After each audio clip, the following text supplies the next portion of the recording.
मोक्ष पाठ्यक्रम में हम आप सभी का हार्दिक अभिनंदन करते हैं। प्राचीन न्याय का आधार इस विषय को लेकर के यह पाठ्यक्रम है।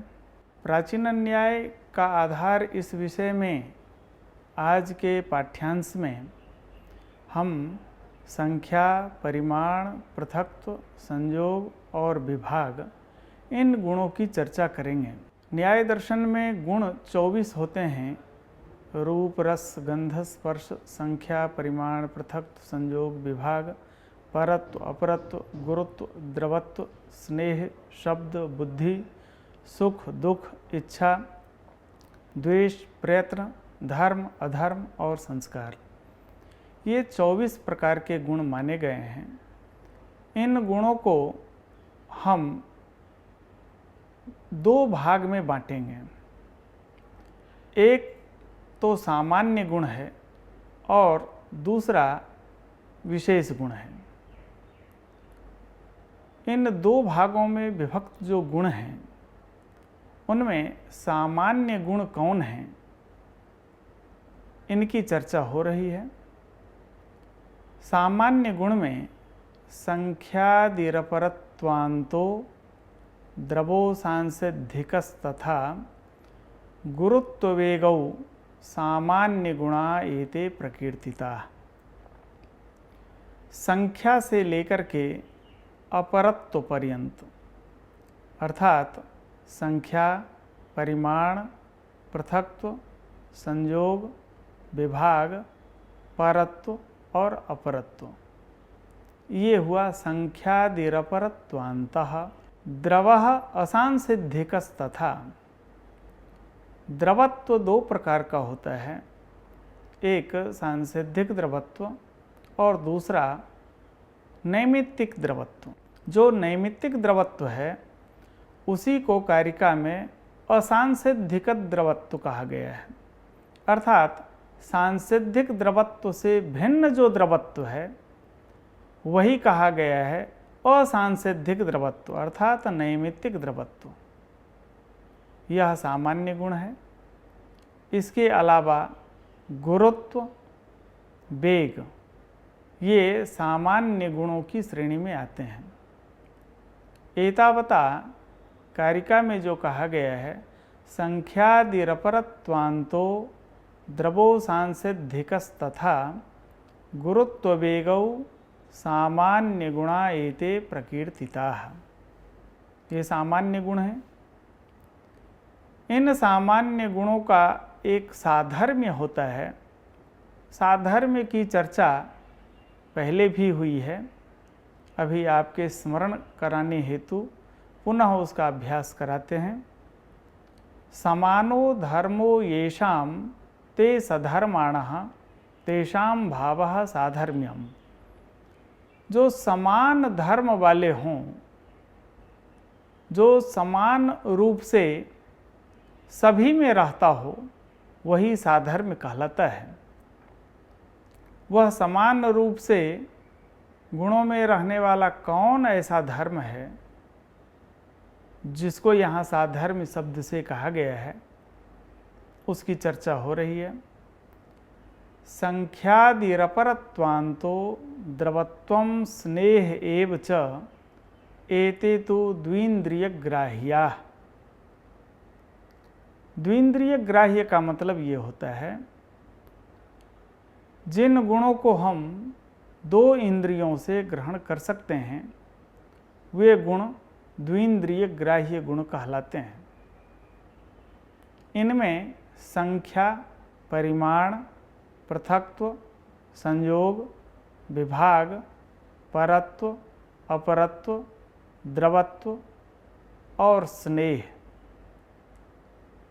ये सब द्विन्द्रिय ग्राह्य हैं। उदाहरण के तौर पर देखें, संख्या नामक गुण है। एकत्व, द्वित्व, त्रित्व इत्यादि संख्या है। एकत्व से लेकर के परार्ध पर्यंत संख्या होती है। इस संख्या को हम चक्षुरेंद्रिय से भी ग्रहण करते हैं और त्वगिंद्रिय से भी ग्रहण करते हैं। इसी तरह अन्य गुणों के संबंध में भी जानना चाहिए। तो इसलिए ये गुण का जो साधर्म्य है वह साधर्म्य है द्विंद्रिय ग्राह्यत्वम साधर्म्यम। अब संख्या के लिए है गणना व्यवहारे तो हेतु संख्या विधीयते। गणना जो हम गिनती करते हैं 1 2 3 4 5 6 इत्यादि, तो गणना में जो व्यवहार, गणना रूप जो व्यवहार है, इसका जो कारण है वह संख्या है। गणना व्यवहारे तो हेतु संख्या विधीयते। यह संख्या कहाँ है? नित्येषु नित्यमेकत्वम अनित्ये नित्यमिष्यते द्वित्वादयः परार्धान्ता अपेक्षा बुद्धिजा मता। यह संख्या में एक वैशिष्ट्य है, नित्य में यह संख्या नित्य है और अनित्य में यही संख्या अनित्य होकर के रहती है। जैसे आकाश, काल, दिशा ये सब नित्य है, इसलिए आकाश में रहने वाली एकत्व संख्या भी नित्य है। काल के नित्य होने से उसमें रहने वाली एकत्व संख्या भी नित्य है। तो नित्येषु नित्यम, अनित्ये अनित्यम, अनित्य में घटपट आदि अनित्य पदार्थ हैं, इसलिए इनमें रहने वाली एकत्व संख्या भी अनित्य होगी। द्वित्वादिक संख्या तो हमेशा ही अनित्य है। द्वित्वादयः परार्धान्ता अपेक्षा बुद्धि जामता।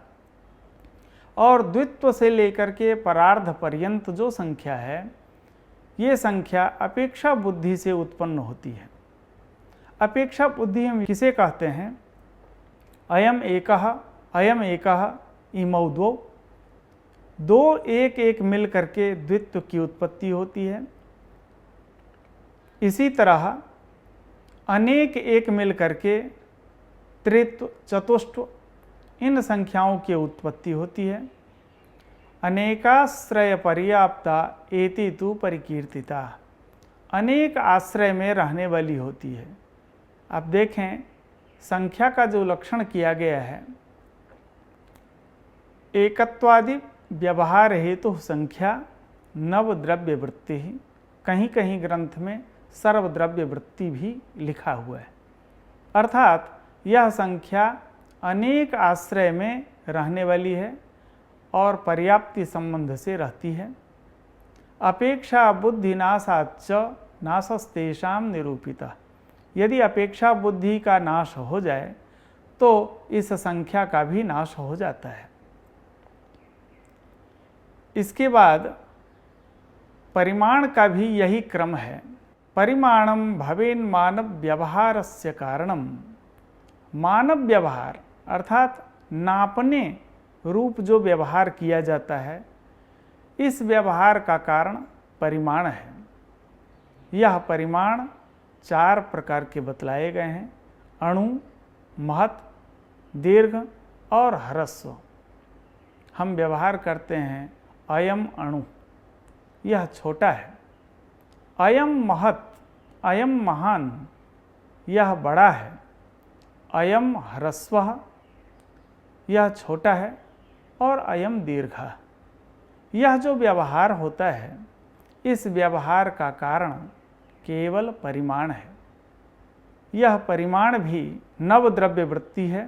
पृथ्वी, जल, तेज, वायु, आकाश, काल, दिक्, आत्मा और मन, इन नवोद्रव्यों में रहने वाला परिमाण होता है। आपके संज्ञान के लिए यह भी है कि यह परिमाण समवाय संबंध से इन द्रव्यों में रहता है, क्योंकि परिमाण गुण है और गुण जब कभी द्रव्य में रहेगा तो समवाय संबंध से ही रहेगा। एक नियम है गुण गुणिनोः समवाया। गुण और गुणी का समवाय संबंध होता है। गुण तो यह 24 है, जिसमें अन्यतम गुण है परिमाण, और गुणी ये 9 द्रव्य होते हैं। इनमें रहने के कारण इनका संबंध समवाय संबंध होगा, क्योंकि गुण गुणिनोः समवाया। पाठ्यांश में जो आपके समक्ष उपस्थित किया गया है, संख्या, परिमाण, इनको लेकर के हम चर्चा किए हैं। अन्य गुणों के लिए अगले पाठ्यांश में इसकी चर्चा प्रस्तुत की जाएगी। पुनश्च आप सभी का धन्यवाद।